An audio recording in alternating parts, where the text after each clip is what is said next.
Hi, welcome to my YouTube. My name is Marcela Alonso. Thank you so much for being here, and I'm so glad you're here today.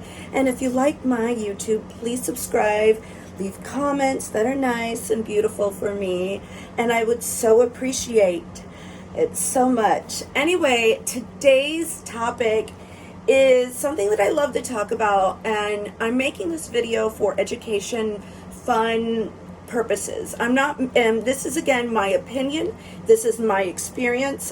When I make all of my videos, it's coming from my personal experience as me, Marcela Alonso, how things were and what went for me. And today I am going to talk about what it's like living in New York City.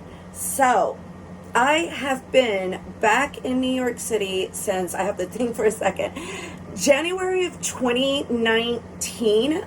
Again, if you've been here before, you've seen other videos. I was originally born in the Bronx, but I was raised in Florida. So growing up, like, all I knew was Florida life. So that being said, let me explain, the whole procedure and all that.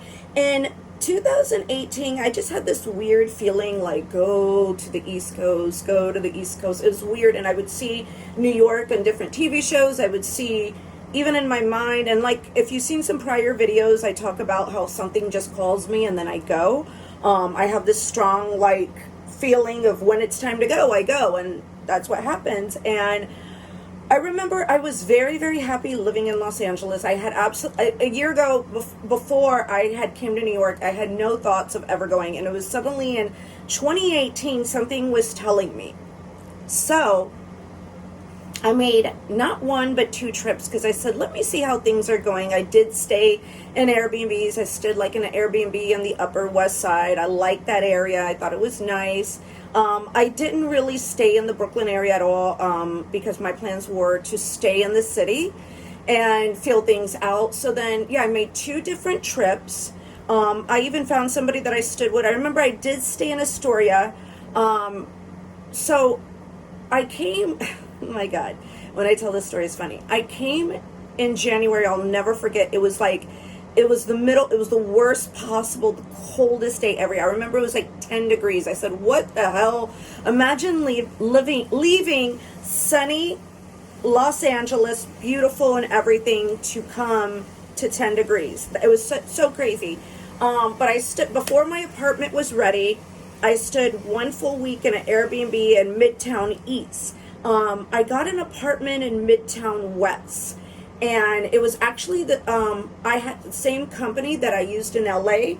So it was for me, it was a little bit of an easier transfer than most would have, because they already knew who I was and everything. So, and I'll make another video about the truth of New York and everything. Right now, I'm just sharing my overall experience. So I came here. It was freezing cold, just absolutely bonkers cold. And coming from LA, and my first experience, I went to the city, and I stood right in the city. And again, when I came there was way before the pandemic. Everything was open, and it was just a matter of me getting adjusted with life. Well, luckily, I'm a person, I just move right in and everything. I figured out, I used the subway with no problem. I figured that out.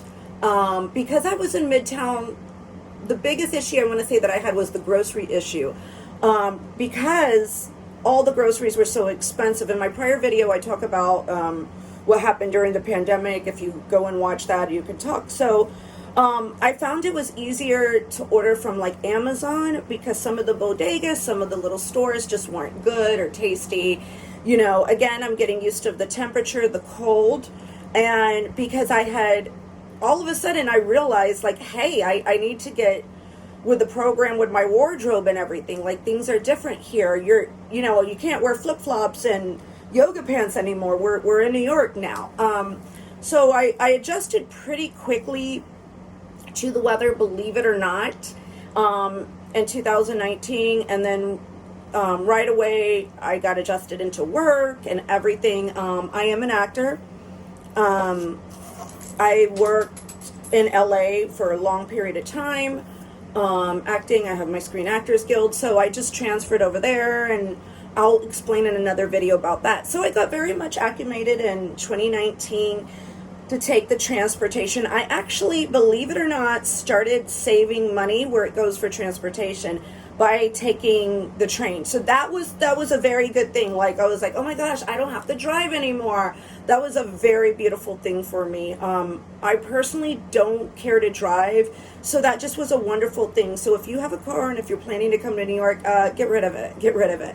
I settled in Midtown Manhattan, which, you know, like I said, I looked at the apartment, where to go and what would be practical, and I looked on, there was only a few, like one in Brooklyn and a whole bunch in the city, so I went with this one company, and it did work out. I actually had a 700 square foot apartment in Midtown Manhattan, in a very good area with a doorman and everything, so that worked out very well.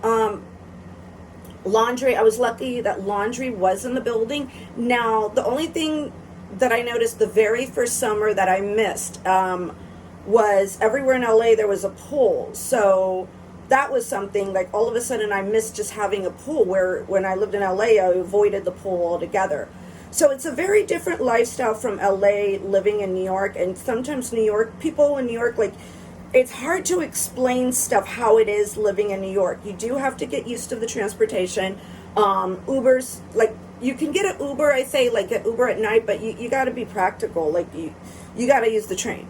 That's what you have to do when you live here. Space, even though, like, I had a way bigger apartment, well, I'm trying to think right now, but I had a good size apartment in Midtown Manhattan. I was blessed with 700 square feet. Now I live in Brooklyn, and I have double that. So Midtown was pretty cool. The one thing you will see is people do put trash out in the streets. When you live in New York, that's just normal. People put trash in the street. Some people think that's gross or whatever. Hey, this is an island. New York City is an island. It was built a long time ago, so they didn't know what was going to happen. So people need to understand that. That's why you will see trash. Other thing, when I lived in Manhattan, I'm going to say it was a diverse group of different people everywhere. I thought that was pretty cool, and I like that, because in my building alone there was just all sorts of different types of people. Now that I'm in Brooklyn, I noticed there's different pockets, and you know what I mean? So New York, so before I go to, like, Manhattan, Brooklyn, there's 5 boroughs, okay?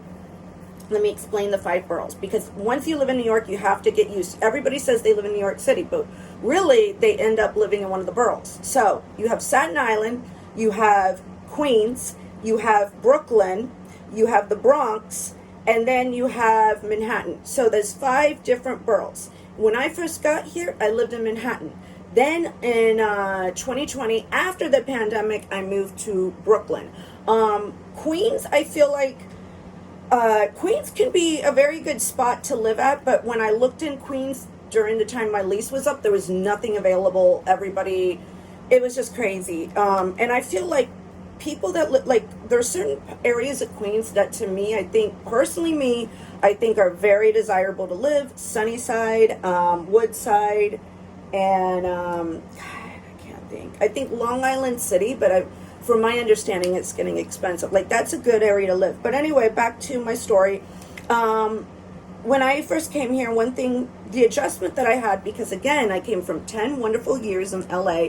I was used to working out. I had this whole lifestyle of, like, working out, hiking, and all that. All of a sudden, there was no place to go. I couldn't figure out where to work out. Like, what the hell? Like, after a while, going to Central Park is kind of boring, you know? Like, but I quickly got adjusted to that. I noticed the thing about New York is when you find your sacred spot, you keep it and you go. Same thing goes for every business. Your hair, your nails, who you work out with. Like my Pilates place, I go to one particular Pilates place and I absolutely love it. Where in LA, like, I feel like there's more, even though New York has a higher population, I feel like for business, living in New York, I feel like if there's a place that you like to go as a patron, as for business, whether it be a restaurant, hair salon, nail salon, workout studio, boutique workout studio, whatever, and you find the place and you like it, you better hold on to it. Where in LA, like, I feel like there's more, you like more stuff. So there's a very big difference of New York and all that. Also, living in New York, what I had to do, because all of a sudden it was like, oh, I lived in LA, like, stuff's fun. I had to quickly get adjusted to different seasons. Summer it's humid, where you're sweating, it's hot. Like right now, it is September 22nd. It's actually 66 degrees, which is good, but it still can be a little bit humid, which is cool. I think today's like the coldest day, but some, like 75, 80, but you'll feel humidity. So it's not that hot. Do you get what I'm saying? So that was a quick thing. That when you live in New York, you have to get adjusted to the different seasons.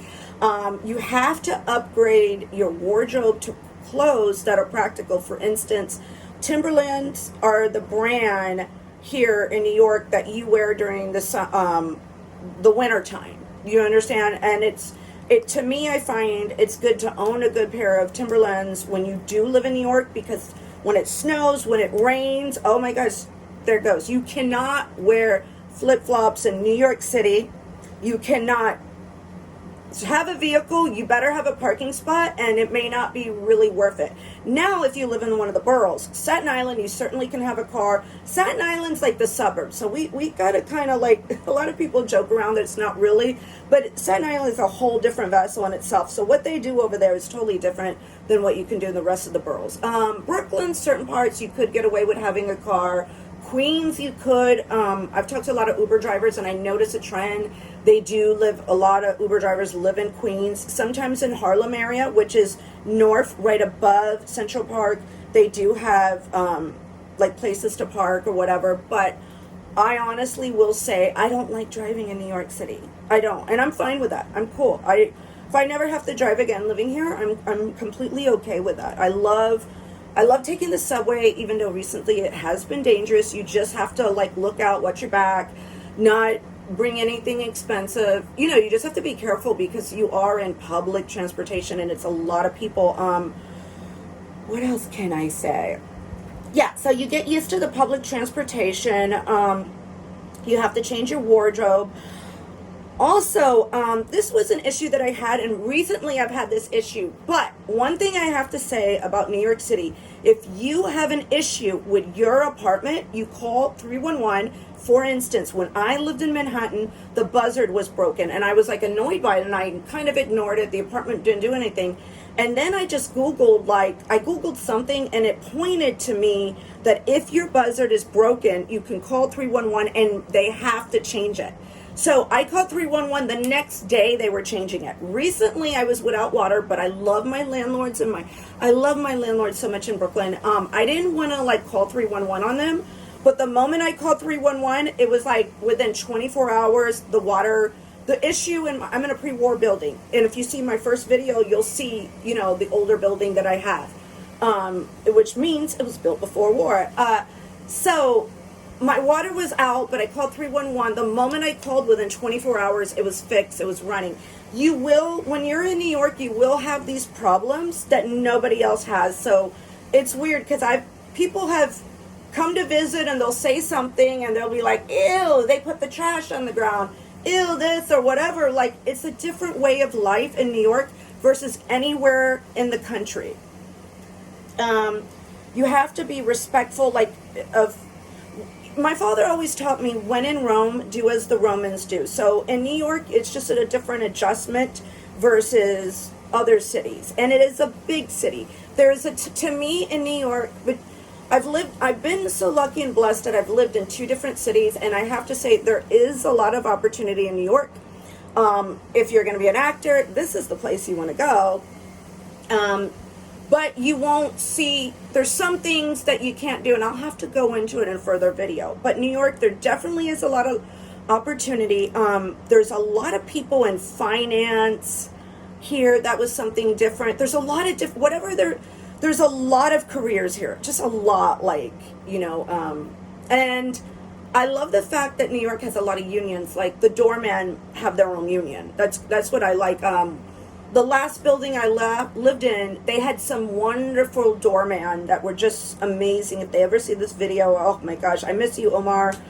Um, they were just wonderful in there. So there's a lot of different unions, and I noticed the union workers, they take pride in their work. They're being treated right. They're being paid well. So yeah, there's a lot of opportunities, but it's a different life that you have to get used to. So you won't have a car, you won't have a Walmart in New York. Yeah, there's none of that. You have a CVS, you have Dwayne Reed. You know, there is some Targets here, but life is just a little bit different. Also, the one thing in New York that you do have to do, if you don't have your groceries delivered, be prepared to get a little buggy or something to bring in your groceries. It's just a necessity. So that's another thing that's different in New York, because you're not going in your car, packing up your car. You have no choice but to do delivery. So that is what it's like basically. I'm just gonna, if you have any questions, this is just an overall my experience and my recommendations. If you're thinking about coming to New York, whatever, I just want to share with you and all that. If you have any questions, please feel free to ask in the comments. I would absolutely love it if you did. And it helped me guide and make my YouTube videos. If you be nice, kind, and I hope you come back soon. So I love returning subscribers. Thank you so much, and have a wonderful day.